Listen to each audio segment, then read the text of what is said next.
بسم الله الرحمن الرحيم الحمد لله رب العالمين والصلاة والسلام على نبينا محمد وعلى آله وأصحابه وسلم تسليما مزيدا ثم أما بعد إخوة الكرام السلام عليكم ورحمة الله وبركاته. Inch'Allah, aujourd'hui nous allons méditer sur un hadith qui va nous permettre de comprendre comment le fait d'analyser les choses, de comprendre la religion dans le sens où les informations qui nous sont transmises par rapport à Din, c'est fondamental, c'est la base de toute chose. Et cela, on va le comprendre à travers un hadith indirect qui nous est rapporté dans Al-Bukhari wa Muslim. Un jour, donc le compagnon Abu Sa'id Al-Khudri, il nous dit Anna Rasulullah sallallahu alayhi wa sallam jalasa ala al-minbar. Une fois, donc le prophète alayhi salatu wa sallam s'assoit sur le minbar. فقال إن عبدا خيره الله بين أن يؤتيه من زهرة الدنيا ما شاء. Que certes, il dit, il a été proposé à un adorateur, il a été demandé à un adorateur de faire le choix. Soit qu'il bénéficie des choses mondaines de ce bas monde, c'est-à-dire qu'il profite des choses mondaines de ce bas monde, de tous ces artifices, ou, comme il le veut, à son choix, ou bien qu'il choisisse de rejoindre ce qu'il y a auprès de lui, de retourner vers Allah Azza wa Jal.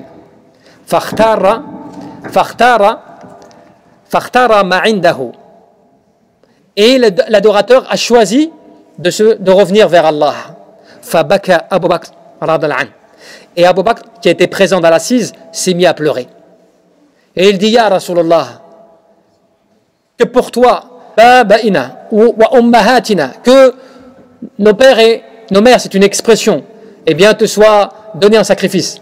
L'expression pour dire que vraiment on est capable de tout donner pour toi. Il dit cela à Abu Bakr, et les gens qui étaient présents disent, on s'est étonné de la réaction d'Abu Bakr. Comment il s'est mis à dire cela. انظروا إلى هذا الشيخ يخبر رسول الله صلى الله عليه وسلم عن عبد خيره الله بين أن يؤتيه من زهرة الدنيا وبين ما عنده. Et ils disent, mais regardez cette personne, et regardez ce qu'ils disent. Ils disent, regardez ce cheikh, mais en faisant référence, regardez cette personne âgée, en parlant d'Abu Bakr, regardez-le. Le prophète nous dit qu'un adorateur, il lui a été informé de faire le choix entre les artifices de ce bas monde et tout ce que cela contient, ou bien le fait de choisir d'aller vers Allah Azza wa Jal. Vous voyez ce qu'il dit. C'est-à-dire que la réaction qu'il a eue, et il dit que nos pères et nos mères soient sacrifiés. فَكَانَ رَسُولُ اللَّهِ صَلَّى اللَّهُ عَلَيْهِ وَسَلَّمَ هُوَ الْمُخَيَّرُ. Mais parce que Abu Bakr avait compris à ce moment-là que le prophète parlait de lui-même. Il ne parlait pas d'un adorateur.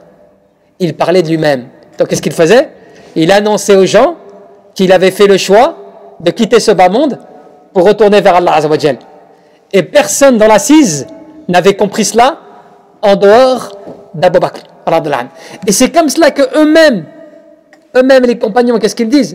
Ils disent wa kana Abu Bakr huwa a'lamna bihi.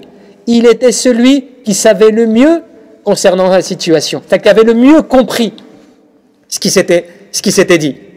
Le professeur a même dit, il a fait l'éloge, il a dit inna min amani nas alayya fi suhbatihi wa malihi Abu Bakr.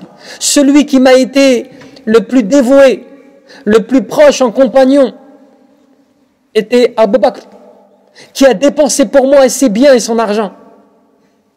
Et il dit même, si je devais apprendre un ami intime, c'est-à-dire un ami proche, j'aurais pris Abu Bakr. Mais, certes, tu vois qu'il dit après, bien sûr, que, il avait la proximité avec Allah subhanahu wa ta'ala. Et que Abu Bakr n'était que son compagnon et son frère en islam.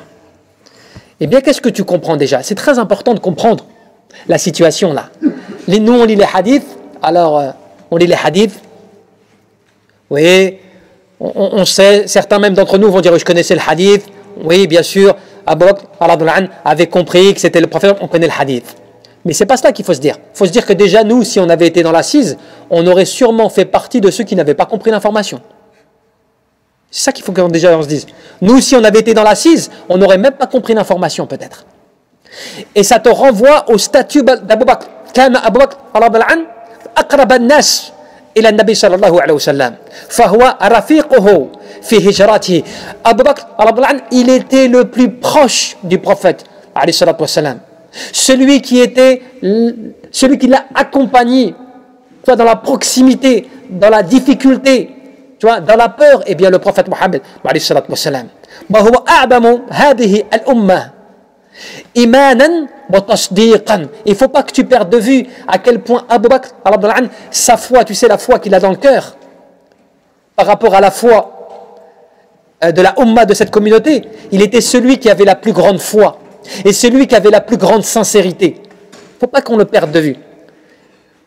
يعني au point même لو وزن إيمانه بإيمان الناس كلهم لربح إيمانه بإيمانهم. Si nous devions peser la foi de Abu Bakr en la mettant sur une balance et que tu mets la foi de la totalité de la Ummah, eh bien la foi de Abu Bakr pèserait plus lourd. Est-ce que tu te rends compte? Eh oui. Voilà. Alors, c'était un être humain, comme tout le monde. C'était quelqu'un. Mais qu'est-ce qui a fait que cet homme, Abu Bakr, avait ce niveau, avait cette proximité, avait cette compréhension? Parce qu'il était véritablement sincère et véridique dans sa foi. Il ne voyait et il ne pensait qu'au bien. Quand il dépensait que pour Allah Azza wa Jal, sans compter, au point qu'Allah Jalla fi'ala, par cette dévotion, il l'a élevé. Ibn al-Qayyim rahmatullah, il te dit: Man sadaqa Allah Azza wa Jal fi jami'i umurihi sana'a Allahu lahu fawq ma yasna'u li ghayrihi. Celui qui va être dévoué sincèrement dans l'ensemble de ses affaires, Allah il va l'élever à un degré qu'il ne va pas élever un autre. Abu Bakr il a été élevé au-dessus de la Ummah.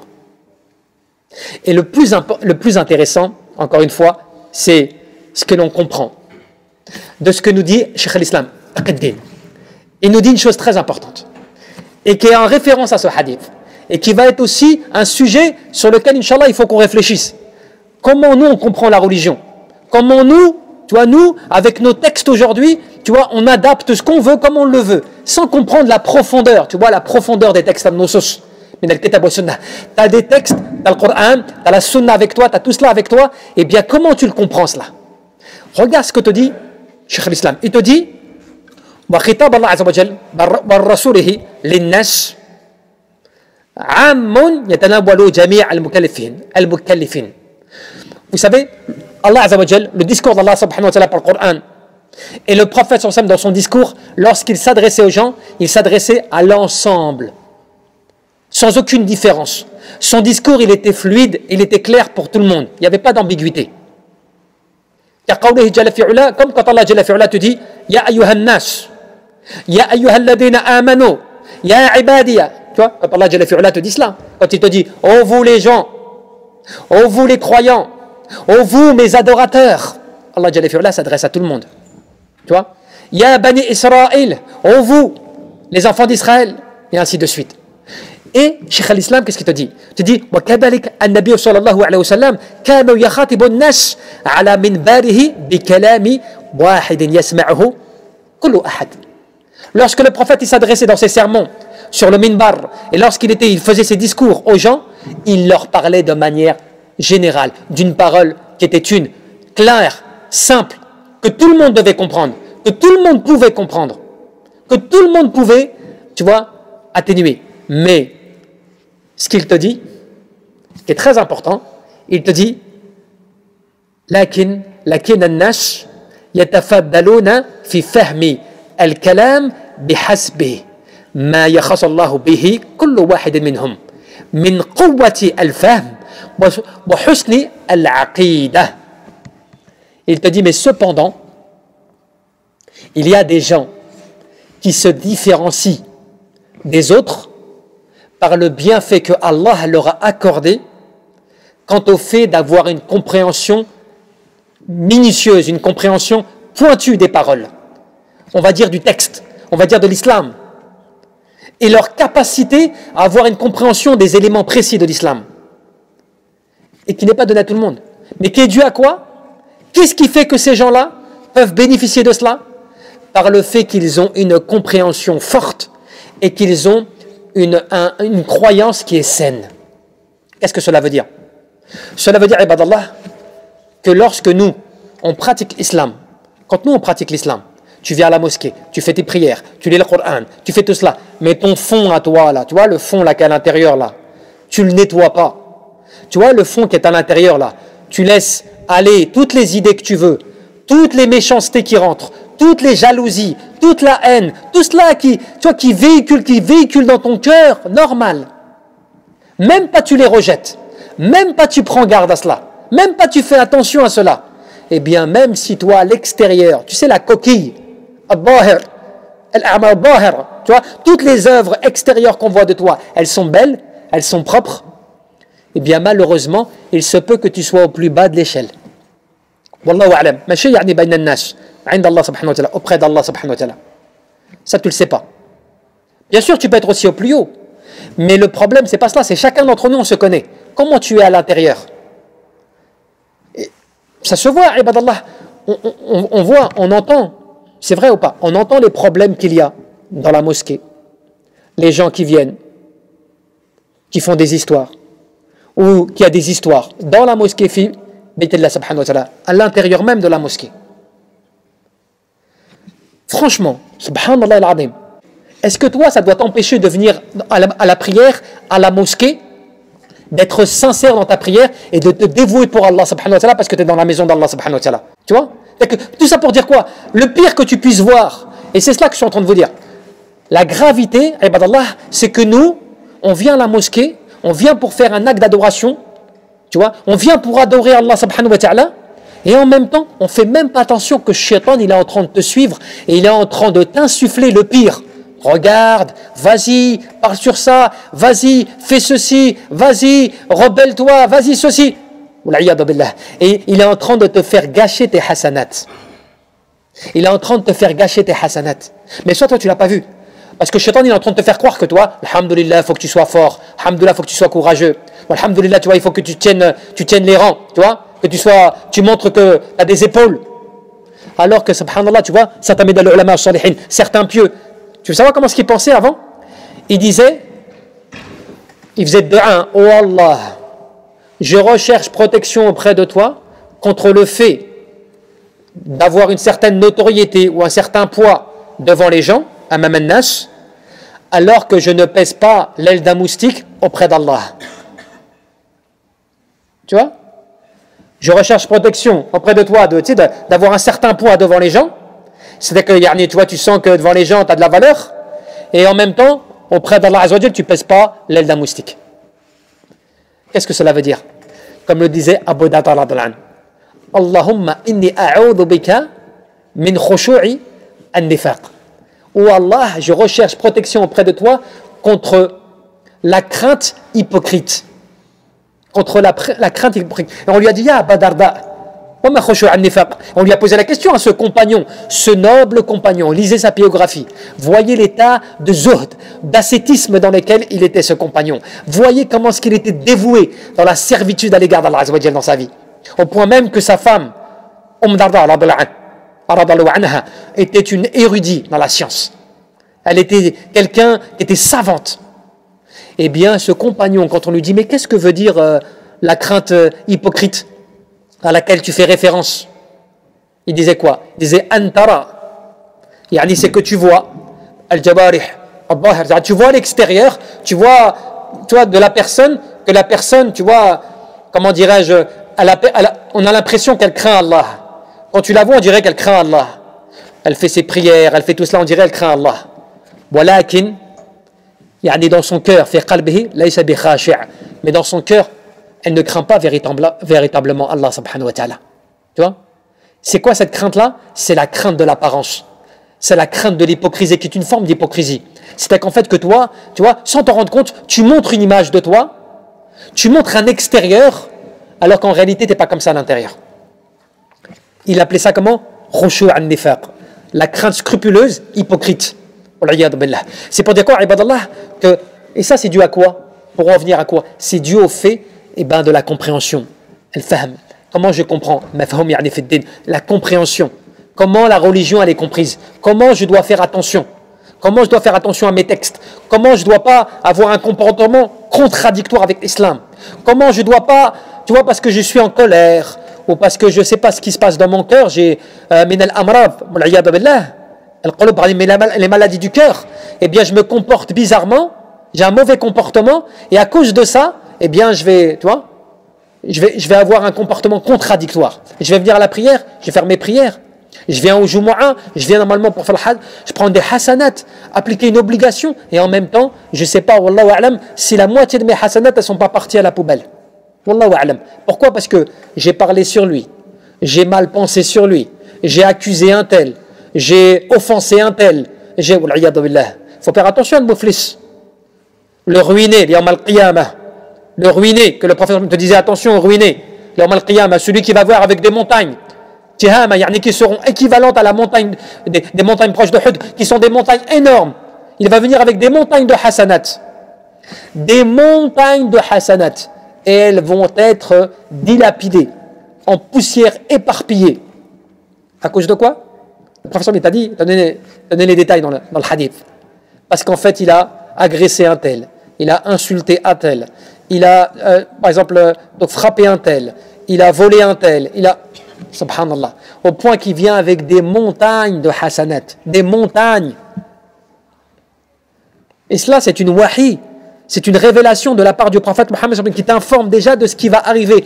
Et la question qui est intéressante, ça fait partie aussi de al-mafhum, de la compréhension. Pourquoi le prophète il nous annonce des situations à venir? Pourquoi le Coran il nous annonce des situations à venir? Pourquoi est-ce qu'on reçoit comme ça de ce qui va se passer après?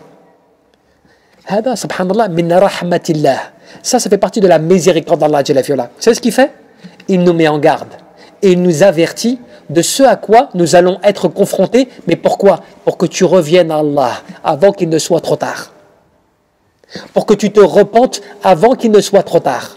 Pour que tu médites sur la situation que tu ne pourras pas échapper. Subhanallah.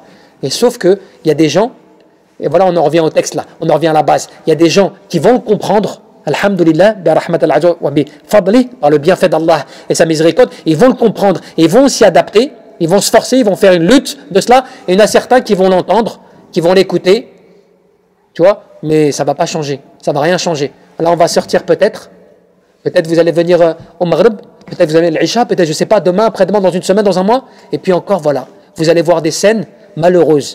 Fil masjid, fi bayt al-azwaj, dans la mosquée, dans la maison d'Allah subhanahu wa ta'ala, dans la mosquée dans laquelle Allah jalla fait wa anna al-masajida lillah fala tad'u ma'a Allahi ahada, dans la maison d'Allah qui sont les maisons d'Allah dans laquelle normalement tu dois évoquer personne d'autre en dehors d'Allah. Qui dit évoquer, cela veut dire al-Qur'an, wa ad-du'a, wa al-tasbih, wa ad-durus, wa al-mawa'id, tout cela qui doit être du bien dans la mosquée. Tu ne dois même pas exprimer une parole mauvaise, avoir un mauvais comportement, avoir un côté rebelle. Tout cela, ça n'existe pas. Ce n'est pas normalement dans l'akhraq al-muslim, dans les bonnes morales, la bonne mœurs du croyant lorsqu'il vient à la mosquée. C'est impossible normalement. Et cela, si on est sincère, comme on l'a dit tout à l'heure, si on est sincère normalement, hein, si on est sincère, pas vis-à-vis des gens, pas vis-à-vis de personne, vis-à-vis d'Allah, si on est sincère normalement, cela on devrait le reconnaître. Soi-même, se dire c'est vrai, c'est quand même je suis contradictoire. Je viens à la mosquée, et à la mosquée, je suis capable de faire des trucs pas possibles. Je suis pas capable de dire des choses pas possibles. Je suis capable de faire ma prière et de la prière sortir et tout gâcher là. En parlant sur un tel, tu vois, avoir des mauvaises pensées sur un tel. Alors je viens faire ma prière. Je viens de faire mes invocations, je viens de faire mes doigts, j'espère qu'Allah Azza wa Jalla les accepte et tout ça, et je sors dehors et je donne aux shayatin, aux Satan parmi les hommes et les djinns, eh bien, le moyen de me faire prendre des péchés. Et il ne faut pas oublier, comme le disait Ibn al-Qayyim, il ne faut pas oublier que tout ce qu'on commet en acte, paroles et actes qui sont mauvais, cela vient voiler notre cœur, vient voiler notre compréhension de din, de la religion. Ah oui, rappelle-toi l'imam al-Shafi'i, l'imam al-Shafi'i. Un jour, vous savez ce qui s'est passé avec lui. Vous connaissez l'histoire, il rencontre l'un de ses professeurs qui était l'imam Malik, l'imam Malik. auprès de qui a étudié l'imam Shafi'i. Et lorsque l'imam Malik rahmatullah alayhi, a vu l'imam Shafi'i, il a vu en lui une lumière, nur, min Allah, une certaine lumière, tu vois, vraiment qu'il a ressenti en lui. Parce qu'on disait que l'imam Malik, il avait, tu vois, une forme de firasa, tu vois, subhanallah, tu vois, d'intuition véridique. Tu vois, il avait une force de perception qui était, subhanallah, extrêmement pointue. Et donc on dit qu'il a vu l'imam Shafi'i, qui était jeune, et il lui dit, je vois en toi une lumière. C'est-à-dire que la lumière, tu vois, la lumière de l'islam, tu vois, la lumière de l'alhamdulillah, tu vois, de l'ilm, qu'Allah accorde, tu vois, par bénédiction comme cela aux gens. Il dit, je vois en toi une lumière. Ne l'éteins pas. Écoutez bien, ne l'éteins pas par les péchés. Cette lumière qui t'est accordée là, ne l'éteins pas par les péchés. Qu'est-ce que cela veut dire? Cela veut dire que quand toi, tu as un bienfait d'Allah Azza wa Jal, quand toi, tu bénéficies d'un bienfait d'Allah, ce bienfait, il se peut qu'il te soit ôté demain. À cause de quoi? À cause de tes paroles, de tes actes, de ton cœur. Tu sais pas, un bienfait qui t'accorde, Allah, il va te le retenir. Parce que quelque part, c'est comme si toi-même, tu te l'es gâché, ce bienfait. Tu l'as usé. Tu l'as anéanti à cause de tes péchés. Franchement, quand on entend ça, ibadallah, franchement, on devrait avoir peur. On devrait se dire, subhanallah, c'est vrai, Shaitan, vraiment, il arrive à nous retourner au point qu'on arrive à avoir un comportement complètement contradictoire. Alors qu'on cherche le bien, on fait le mal. Wal'iyad billah. نسأل تبارك وتعالى أن يرزقنا الإخلاص في القلب والعمل والنية اللهم ربنا فاغفر لنا وارحمنا